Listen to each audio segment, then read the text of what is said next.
नमस्कार, उत्तर प्रदेश विशेष news update में आप सभी का स्वागत है। मैं हूं आपके साथ मधु। तो चलिए बुलेटिन की शुरुआत करते हैं बड़ी खबर के साथ, जो कि उन्नाव से मिल रही है। उन्नाव से इस वक्त की बड़ी खबर आपको बता दें, जहां प्राइवेट अस्पताल के बाहर परिजनों का हंगामा।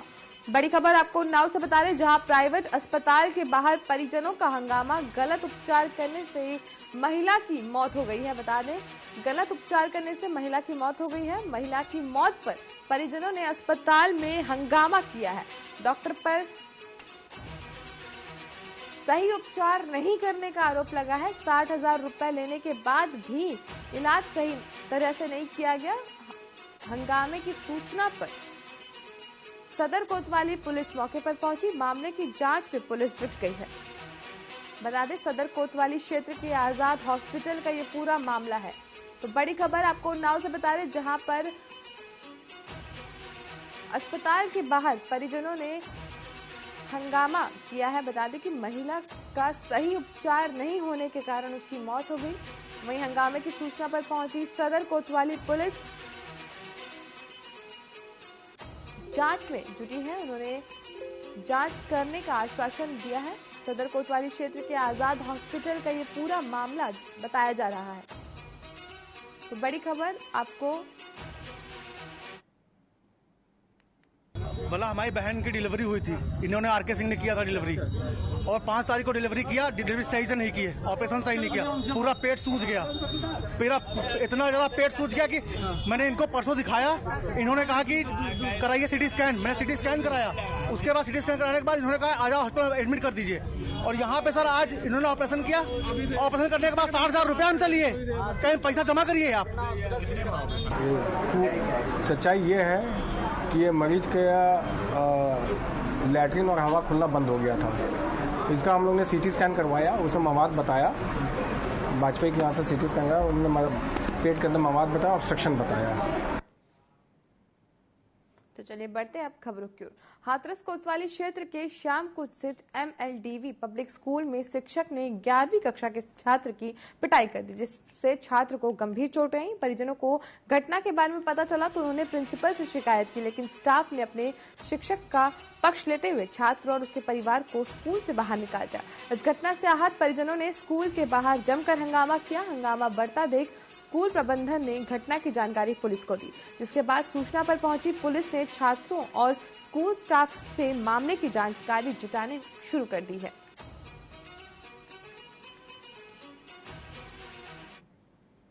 वही बच्चे को मतलब स्कूल में मेंटली टॉर्चर कर रहे हैं कई दिनों से, और ये कह रहे हैं मतलब कि तुम फिजिक्स नहीं चला पाओगे, तुम नहीं पढ़ोगे इस क्लास में। बच्चे को क्लास से बाहर निकाल देते हैं। उस दिन ऐसे ही बहस कर रहे थे कि तुम बाहर बैठो, तो मैं पहले पीरियड में बैठ ही गया था बाहर। मैडम को बुलाया, उनकी नहीं इन्होंने सुनी। फिर दूसरे सर को भी बुलाया था, उन्होंने मना कर दिया कि मैं क्लास टीचर हूँ, मैं नहीं किसी की मानूंगा, जो मुझे अच्छा लगेगा वो करूंगा। फिर इस बच्चे ने कहा कि मैं अपने घर पे फोन कर रहा हूँ, तो फोन भी नहीं करने दिया इसको। तो क्या टॉर्चर किया इसको? हाँ, मतलब तुम PCM नहीं चला पाओगे, क्लास से बाहर बैठो, लड़कियों की रो में बैठो, पीछे नहीं तो मेरी क्लास में नहीं बैठोगे। मुझको सर ने टॉर्चर ही किया है मेंटल, और पीछे लड़कियों की क्लास में बैठने को बोल रहे थे। मैंने मना करी। मैंने कोऑर्डिनेटर टीचर से भी कहा तो उन्होंने उनकी भी मना कर दी। फिर उन्होंने कही क्लास से बाहर निकल जा। तो मैं फर्स्ट पीरियड में बाहर भी रहा था, 4th पीरियड फिर से उनका आया तो उन्होंने मेरे गाल पे मारा है और घूसा मारा है यहाँ पे। छपरा थाना क्षेत्र के गांव दतियाना में लेन देन को लेकर एक ही समुदाय के 2 पक्षों में खूनी संघर्ष हो गया, जिसमें गोली लगने से एक समुदाय के 4 लोग गंभीर रूप से घायल हो गए। वहीं सूचना पर पहुंची पुलिस ने घायलों को प्राथमिक उपचार के लिए जिला अस्पताल भेजा, जहां से उनकी हालत गंभीर होने के कारण मेरठ रेफर कर दिया गया। वहीं पूरे मामले की जांच छपरा थाना पुलिस द्वारा की जा रही है। बताया जा रहा है कि पीड़िता के करीब 2.5 लाख रुपए आरोपी युवक के पास से, जिसे मांगने पर युवक ने अंधाधुंध फायरिंग कर दी। इस जानलेवा हमले में 5 लोग घायल हुए हैं। बता दें कि पीड़ित युवक के पिता बीमार थे और उन्हें इलाज के लिए पैसों की जरूरत थी।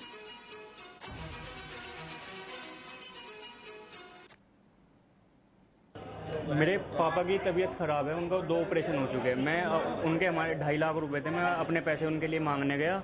मैंने कहा पापा को मुझे परसों एडमिट कराना है। वो इस बात पे कहने लगे हमारे पे तो कोई पैसा नहीं है। मैंने कहा आपको पैसे उधार जो दिए थे वो पैसे चाहिए। उन्होंने कहा तुम्हारे पे ले जाते हो तो तुम अपने पैसे ले लो। इस बीच में 5-7 लोग आए, मेरे साथ मारपीट हुई। ये मेरा भाई नमाज पढ़ के आ रहा था, मस्जिद से। उनके घर के रास्ते में मस्जिद पड़ती है। उन्होंने 4-5 लोग आए और आने के बाद फायरिंग शुरू कर दी, जिसमें से 4-5 को गोली लग गई। एक तो पीछे लग रही मेरे भाई के, अरे एक के सिर में लग रही है, एक छर्रा, एक की छाती में लग रही है, एक ही हाथ में। 4 लोग घायल हुए। इटावा के एक ही घर से लाखों के गहने और नकदी की चोरी हो गई। पूरा मामला इटावा के उसहारा थाना क्षेत्र के भगवंतपुर गांव का है। शुक्रवार शाम को परिवार के लोग घर से बाहर थे, वहीं घर की बहू दूसरे के घर में किसी काम से गई हुई थी। वापस आकर देखा तो कमरे और बक्सों के ताले टूटे हुए थे। घर का सारा सामान फैला हुआ था। बक्से में रखे सोने चांदी के 2 लाख के जेवरात सहित 60,000 नकदी कैश गायब थे।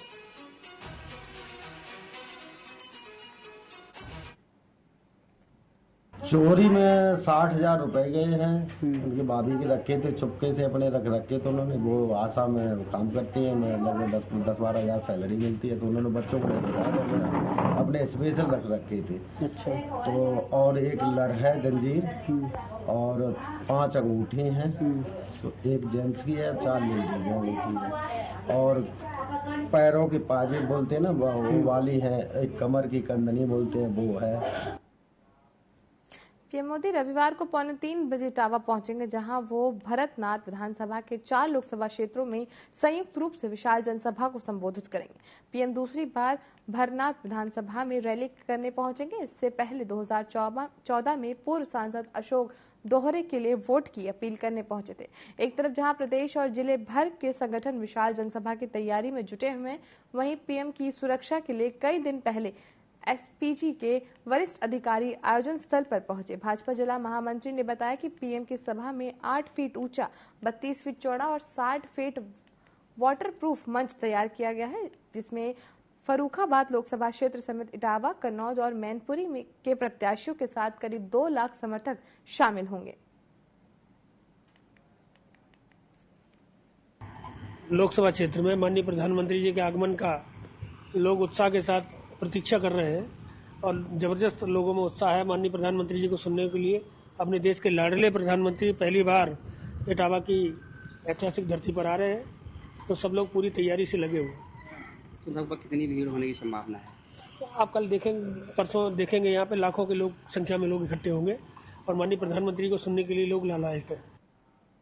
वहीं पीलीभीत ने खुद को क्राइम इंस्पेक्टर बताकर युवक से लूटपाट करने का मामला सामने है। यहाँ कार सवार 4 लोगों ने 2 युवक से नकदी और मोबाइल की लूट कर ली। दरअसल नगर की पुलिस चौकी पर तैनात सिपाही रामू सिंह ने अपने 3 अन्य साथियों की मदद से गुरुवार को पूरनपुर के गांव ढाका जमीमा गांव निवासी राजा मिस्त्री कमर को रोका। बता दें कि खुद को क्राइम इंस्पेक्टर उसने बताया और तलाशी के नाम पर मोबाइल फोन और नकदी लूट ली। शिकायत मिलने पर पुलिस ने लूटपाट करने वाले सिपाही और उसके साथी को गिरफ्तार कर लिया। वहीं पुलिस 2 अन्य आरोपियों की तलाश कर रही है।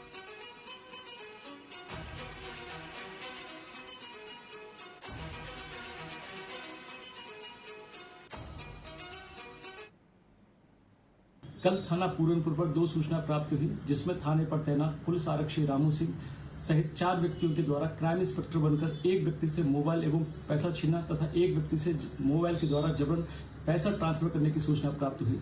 प्राप्त सूचना के आधार पर थाना हाजा पर इसकी जांच कराएगी तो घटना की पुष्टि हुई। इस संबंध में थाना हाजा पर 4 व्यक्तियों के खिलाफ एफआईआर दर्ज कर दी गई है एवं थाने पर तैनात पुलिस आरक्षी रामू सिंह एवं एक व्यक्ति को गिरफ्तार कर लिया गया है। अन्य 2 व्यक्तियों की तलाश जारी है। इस संबंध में नियमानुसार विधिक कार्रवाई की जा रही है।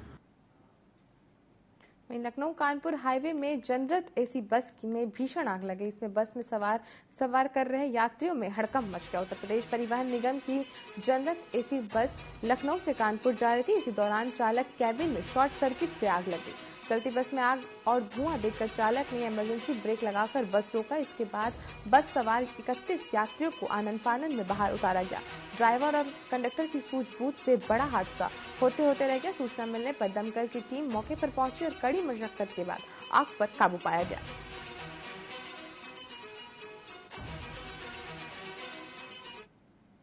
देखिए, हमें सूचना प्राप्त हुई थी कि लखनऊ से कानपुर की ओर एक जनरत बस जा रही थी, एसी बस थी, जिसमें आग लगी थी, जिस पर तत्काल आके हमने आग को काबू किया और जो पैसेंजर्स थे उनको इमरजेंसी एग्जिट से और मेन दरवाजे से उनको बाहर निकाला। प्राइमा फेसी लगता है कि जो इंजन में जो हीट रेजिस्टेंस की एक सीट लगी रहती है जिसमें फाइबर मिक्स रहता है, उस हीट के कारण शॉर्ट सर्किट हुआ है और वो सीट के जलने से फिर बस में आग लगी है। सभी पैसेंजर्स को सुरक्षित बाहर निकाल लिया गया था और आग को पूर्ण रूप से बुझा दिया गया। इसमें हमारी टीम के द्वारा बहुत ही अच्छा कार्य किया गया। इस बुलेटिन में वक्त हो चला एक छोटे से ब्रेक का, जल्द हाजिर होंगे।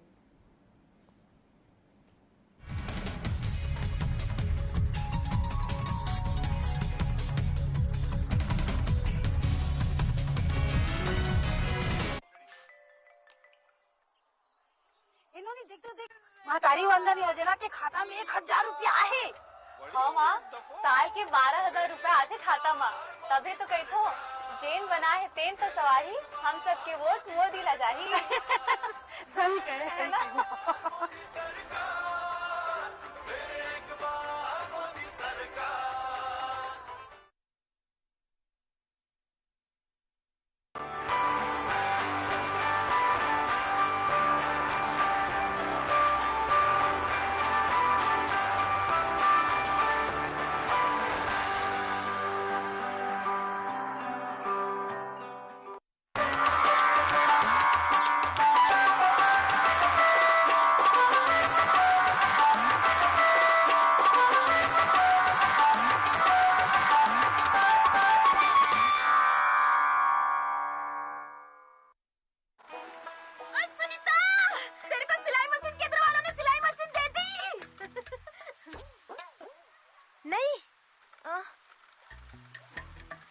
बेचा?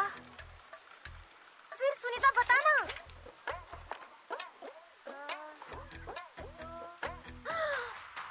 कांग्रेस हमें 1 लाख देने लगी।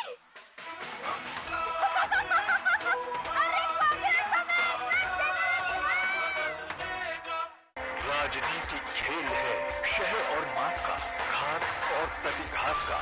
राजनीति के खेल में कौन है राजा, कौन है प्यादा, कहाँ टूटी है संयम की मर्यादा, जनता में कौन लोकप्रिय है ज्यादा, बताएंगे सच पूरा कभी नहीं आधा, अपने दर्शकों से हमारा है ये वादा। टीवी 24।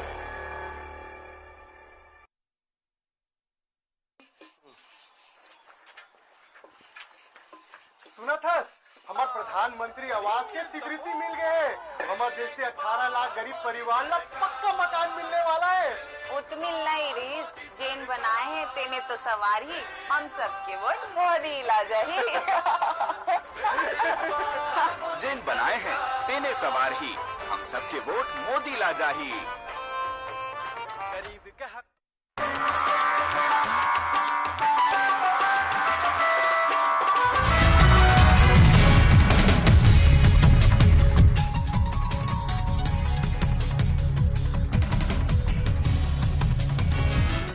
ब्रेक के बाद आप सभी का फिर से स्वागत है। तो चलिए बढ़ते हैं खबरों की ओर। बहराइच स्थित गुरु कृपा गेम्स पब्लिक स्कूल कभी एक पेड़ के नीचे मात्र 20 बच्चों को शिक्षा देने की शुरुआत की थी। आज हजारों बच्चों का भविष्य सुधर रहा है। गुरु कृपा गेम्स पब्लिक स्कूल के संस्थापक छवि रायतानी ने टीवी 24 से खास बातचीत की। कहते हैं जब शिक्षा मिलती है तो यानी कि घर से शुरुआत होती है। जी हाँ, माँ का आंचल पकड़ते हैं बच्चे, या फिर जब स्कूल जाते हैं तो एक शिक्षा की ही ज़रूरत होती है और वहाँ पे टीचर का दामन थामते हैं। इस टाइम हमारी टीम पहुँच चुकी है गुरु कृपा डिवाइन पब्लिक स्कूल में और हमारे साथ मौजूद है वहाँ की फाउंडर छवि रायतानी जी। सबसे पहले मैम आपका स्वागत है और मैं ये जानना चाहती हूँ और आपके मार्फत से ये हमारा चैनल भी जानना चाहता है कि आपने मात्र कम समय में शिक्षा की शुरुआत करी थी, वो भी एक पेड़ के नीचे। कहाँ से आपने ये सोच आपके दिमाग में आई और आपने ये सोचा भी तो आपने इसको पूरा भी किया?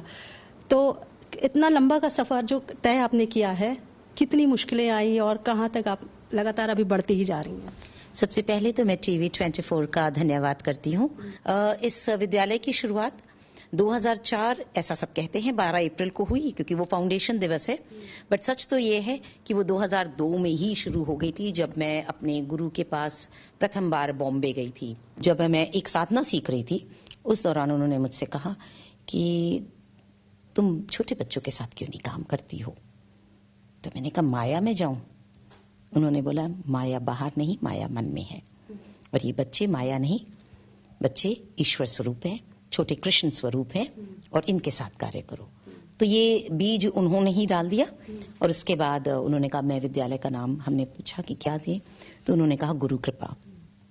तो इस तरीके से विद्यालय का नाम भी आ गया, गुरु कृपा डिवाइन। अच्छा, जब आपने शुरुआत करी थी तो उस टाइम में फीस कम से कम था 200। अच्छा, तो लोग कैपेबल थे देने के लिए? हाँ, लोग केपेबल थे देने के लिए। और 500 रुपये हमारा एडमिशन चार्ज होता था और 200 रुपये फीस थी मंथली। उसके अलावा हमने कोई अतिरिक्त चार्ज नहीं लेते थे। उसी फीस में चाहे आर्ट एंड क्राफ्ट एक्टिविटीज करानी हो, चाहे हमारे स्कूल का एनुअल फंक्शन हो, वो उसी फीस में होता था। और बच्चे और पेरेंट्स काफी खुश रहते थे इसको लेकर के। अभी फीस स्ट्रक्चर क्या है? अभी फीस स्ट्रक्चर लगभग 2800 से 3000 तक है, जूनियर स्कूल से लेकर के सीनियर स्कूल तक। लेकिन तब फैसिलिटीज, और अब फैसिलिटीज में भी अंतर हो गया है, इंफ्रास्ट्रक्चर बढ़ गया है। और फिर से मैं आपसे कहूंगी कि इसके अलावा कोई अतिरिक्त फीस नहीं ली जाती है। एडमिशन की क्राइटेरिया क्या है? छोटे बच्चों से सिर्फ बातचीत की जाती है, कोई इंटरव्यू नहीं होता है।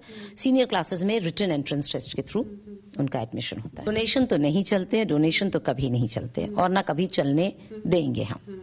इस तरह की मैल प्रैक्टिसेस को कि मैं भर्त्स ना करती हूँ। ये टीचर्स की अगर हम बात करते हैं तो टीचर्स उनकी क्राइटेरिया क्या होती है? नहीं, यहाँ बजट की तो कोई बात ही नहीं है।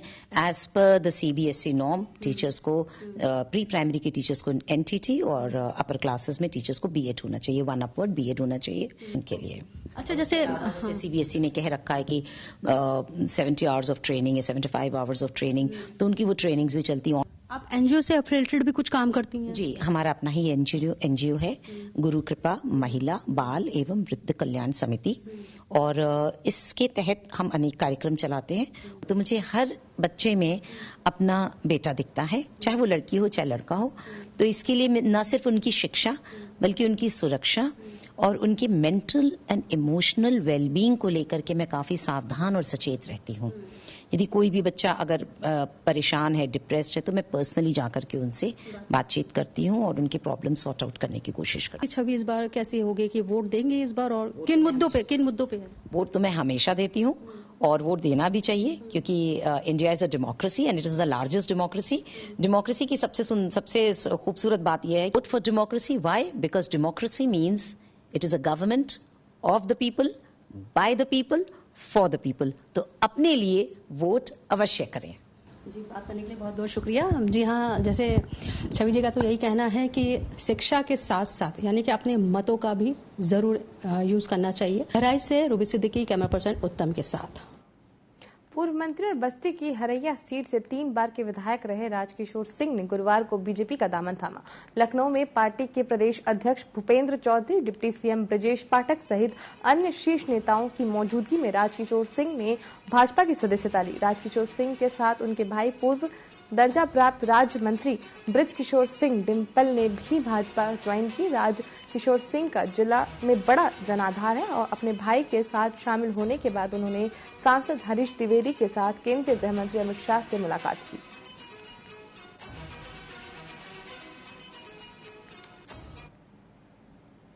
उत्तर प्रदेश के देवरिया लोकसभा सीट से कांग्रेस प्रत्याशी ने पूर्व सपा मंत्री और सैकड़ों कार्यकर्ताओं के साथ तकमुही विधानसभा के गांव का दौरा किया। इस दौरान उन्होंने कांग्रेस के पक्ष में मतदान करने की अपील की। इस बीच उन्होंने TV24 के संवाददाता से खास बातचीत करते हुए केंद्र सरकार पर जमकर हमला बोला। इस दौरान उन्होंने मंगलसूत्र के मुद्दे पर प्रधानमंत्री को आड़े हाथों लिया और उन्हें अशोभनीय बताया। उन्होंने कहा कि PM विकास और रोजगार के मुद्दे से भटकाने के लिए मंगलसूत्र और मंदिर मस्जिद की बात करते हैं। देखिए, इस तरह के अशोभनीय शब्दावली, इस तरह की भाषा और इस तरह का सत्य एक प्रधानमंत्री के लिए शोभा नहीं होता है। ये कांग्रेस पार्टी जो है वो देश के लिए शहीद हुई है और आप मुद्दों पे बात करें आदरणीय प्रधानमंत्री जी। 10 साल आपकी हुकूमत होते हो गई, आपने कुछ किया हो तो उसकी बात करें। कुछ किया होता तो करते, कोई काम तो किया नहीं है जनता। मोदी जी ने कहा था कि हम किसानों को कम से कम महंगाई को देखते हुए गन्ने की कीमत 450 रुपया कुंटल होना चाहिए। ये सरकार किसान विरोधी है। ये पहली सरकार है जिस सरकार ने 50 बोरी यूरिया में 10 किलो की चोरी की है। 40 किलो की बोरी हो गई। 10 साल में 10 किलो इन्होंने घटा दिया और रेट बढ़ा दिया। सालों से समाजवादी पार्टी के साथ रहे मनीष यादव बीजेपी में शामिल होकर मोदी के कार्यों को जनता तक पहुंचाएंगे। साथ ही मनीष यादव ने उत्तर प्रदेश की पूरी 80 सीटों पर भाजपा की जीत का दावा किया और फिर से एक बार मोदी सरकार बनने की बात कही। वहीं अखिलेश यादव पर भी जमकर निशाना साधा। मनीष यादव से खास बातचीत की हमारे संवाददाता ने। लगातार 2024 लोकसभा चुनाव की तैयारियों में तमाम पार्टियां लगी हुई हैं। बात कर ले भारतीय जनता पार्टी की तो तमाम तरीके की तैयारियों में लगी हुई है और जगह जगह पे जो चुनाव प्रचार प्रसार चल रहा उसमें भी काफी जोर डाल रही, जिसको देकर के विपक्ष कहीं ना कहीं देखा जाए हमलावर है। समाजवादी पार्टी की बात करें तो समाजवादी पार्टी के साथ कंधे से कंधा मिलाकर चलने वाले मनीष यादव जी हमारे बीच में हैं, जो कि अब भारतीय जनता पार्टी में शामिल हो चुके हैं। मनीष यादव जी, काफी समय से आप समाजवादी पार्टी में थे लेकिन अब भारतीय जनता पार्टी में हैं, किस तरीके से देख